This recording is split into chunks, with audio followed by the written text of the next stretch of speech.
দয়া করে সাইডে দাঁড়িয়ে থাকবেন, কেউ ওখানে আসবেন না, সিভিল পাবলিক কেউ ওখানে দাঁড়াবেন না বলছি। সাইড হয়ে যান আপনারা। এ ভাই cameraman please side please.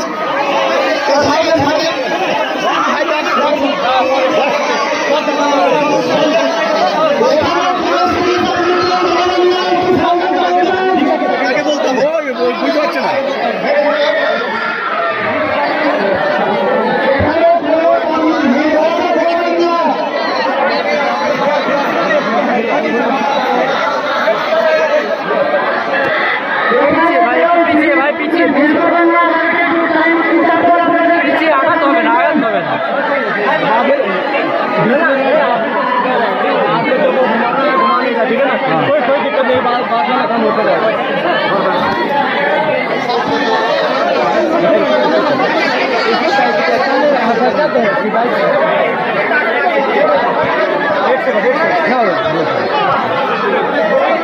Bharat माता की, भारत माता की, भारत माता की।